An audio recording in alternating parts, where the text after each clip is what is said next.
What's your takeaway from a game that had so many wild scoring swings, big runs, and then opportunities to execute that just came up short tonight? Um, hmm.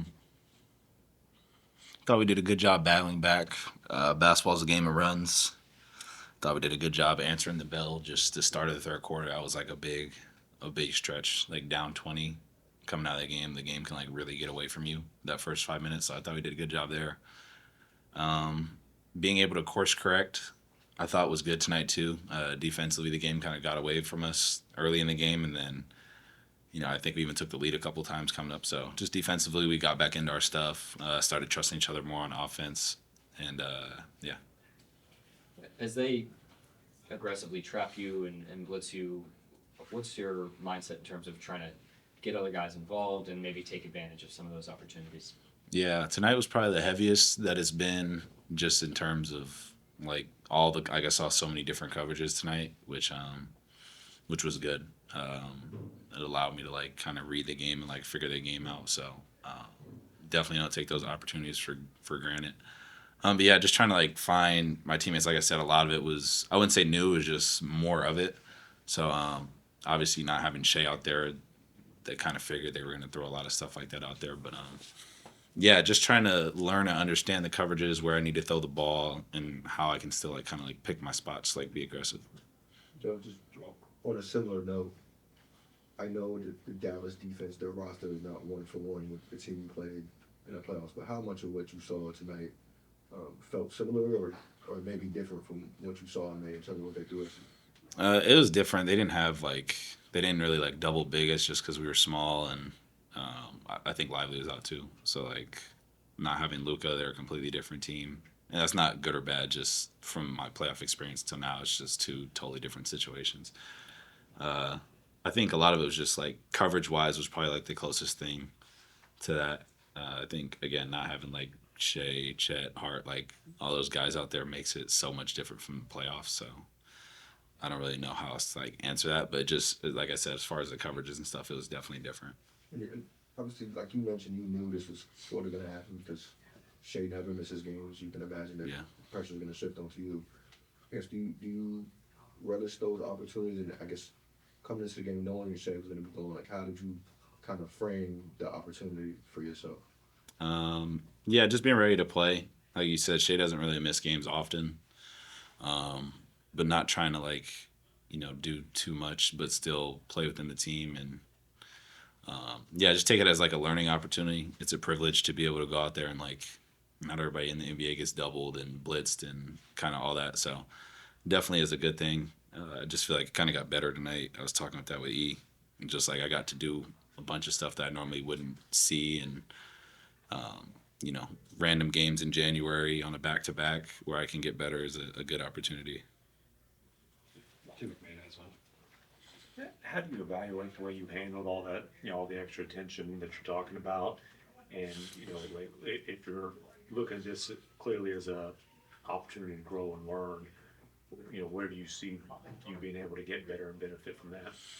Thought I got to the line pretty well tonight. I don't like how many turnovers I had. Some of them were self inflicted. Looking at like a lot of the new stuff. But other than that, I thought I grew up the second half. Like I was able to like figure out where I could get to, and um, I think just from how I was shooting, like it's kind of easy to like stop being aggressive. So I thought I kind of fought through that, and my team also did a great job battling back. We went on runs where I wasn't in the game too, so I think that kind of eased a little bit of pressure off of it as well. But just kind of sticking with it. Like there's gonna be ups and downs in a game, and I thought I did a good job of sticking with it. And there's a lot of ways I can improve too. You mentioned all the coverages that you saw. What's the process for you to learn from those coverages and try and be better outside of watching film during the season? Um, when I have games like this, attack it head on and then go from there. I think when you kind of run away from those opportunities and you're not as aggressive, you don't really see the full coverage. And I think again, it's just like understanding what we're trying to get accomplished on offense, and also not think about it too much. Like if you go into every game like wondering what the other team is going to do, I feel like it kind of like dims what you're able to do on offense. You guys were 11 to 33 in the paint. Obviously, without Shea, you're not going to have the same numbers. But what do you feel like was the issue with getting there? or issue converting them?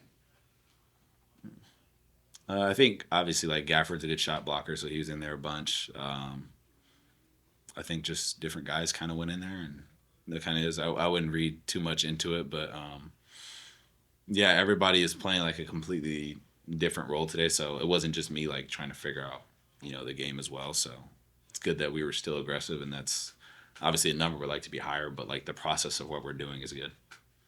Along those lines, Jalen, it seemed like you had that relentless approach down the stretch, and it paid off. Like those handful of buckets, those transition plays, some really tough shots that you made. Is this one of those games where you feel like, man, one or two plays you could have got you guys on a run, or do you just feel like it's one of those games where it just felt like it wasn't your night, or not you individually, but just as a team?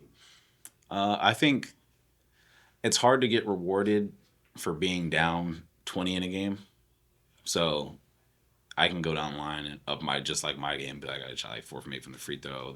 Obviously every player is going to have times where I think they should have made one shot and didn't, and that's basketball. But I think from like a team perspective, when you're battling back from 20, the room for error is a little smaller. But down the stretch, I thought we executed okay. Some shots didn't go in. Some shots for them didn't go in too. So there's a lot of breakdown of the game I think that we can all look at. But I thought we just did a good job. Like I said, bounding back from 20, and now we kind of just look down the stretch. How could we have executed a little better? Nick, you can finish it up. Last question, Nick Curran. You guys have been a good third quarter team for a couple of years now, but especially of late, you guys have been crushing some third quarters. Anything special, unique, different that you guys feel like you're doing at half that's giving you an edge, or like, what do you think is making the difference? Third quarter is very important for the game, especially when you're down 20, because 20 can definitely turn to 30, and then the game kind of gets out of reach. So that stretch of the game tonight was super important, and just going from like just over the whole year, third quarters are important because it's kind of like a restart to the game. So coming out in the first quarter is big for us, and then like also not having a drop off in the third is big.